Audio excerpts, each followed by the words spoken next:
বন্ধুসকল, যোৱাকালি যি যন্তৰ মন্ত্ৰত যি ঘটনা ঘটি গ'ল অতি নিন্দনীয় গৰিহণাৰ যোগ্য। মোদী চৰকাৰৰ এইটো এবাৰ জবাব দিব লাগিব। গভৰ্ণমেণ্ট অফ ইণ্ডিয়াৰ জবাব দিব লাগিব এদিন হ'লেও। আৰু মোদী চৰকাৰে ভয় খাইছে, ভয় খোৱাৰ কাৰণে এনেকুৱা পৰিস্থিতি কৰিছে ষ্টুডেণ্টৰ ওপৰত। 16 বছৰৰ পৰা 30 বছৰৰ ভিতৰত ষ্টুডেণ্ট আছিলে, হাজাৰ হাজাৰ ষ্টুডেণ্ট যেনেকৈ পিটিছে ন, যেনেকৈ মাৰিছে, ফালি দিছে, পিঠি ফালিছে, মূৰ ফালিছে, হাত ভাঙি দিছে। এইটো কেনেকুৱা দেশত আছো আমি? নিজকে প্ৰশ্ন হৈ আছে যে আমি স্বাধীন দেশত আছো নে সঁচাকৈ? নিজৰ হকৰ কাৰণে, নিজৰ দেশৰ কাৰণে প্ৰতিবাদ কৰিব নোৱাৰি নেকি? ষ্টুডেণ্টবিলাকে তাতে শান্তিপূৰ্ণভাৱে প্ৰতিবাদ কৰি আছিলে। তাতে অত্যাচাৰটো সৃষ্টি কোনে কৰিলে? তাতে অত্যাচাৰটো সৃষ্টি কৰিলে দিল্লী পুলিচে। কন্দুৱা গেছ দিছে, পিটিছে, মাৰিছে, ঘূৰাইছে, ঘটনা বহুত।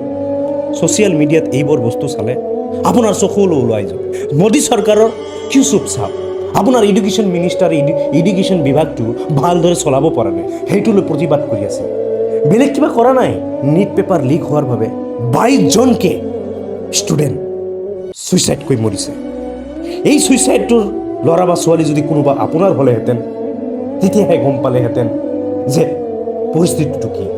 আপোনালোকৰ ল'ৰা ছোৱালী বাহিৰত পৰে, তাতে হক ল'বলৈ কোনে গৈছে? আম জনতা, কৃষকৰ ল'ৰা, খাটি খোৱা মানুহৰ ল'ৰা বা ছোৱালী। অতি নিন্দনীয় গৰিহণাৰ যোগ্য গভৰ্ণমেণ্ট অফ ইণ্ডিয়া। যিমান পাৰে ভিডিঅ'টো শ্বেয়াৰ কৰিব আৰু প্ৰত্যেকজন ব্যক্তিয়ে আপোনাৰ মতামত দাঙি ধৰিব। আৰু সজাগ হোৱাৰ টাইম হ'ল, আমি সজাগ হ'ব লাগিব আৰু ভৱিষ্যতে এই মোদী চৰকাৰক জবাব দিব লাগিব। জয় আই অসম।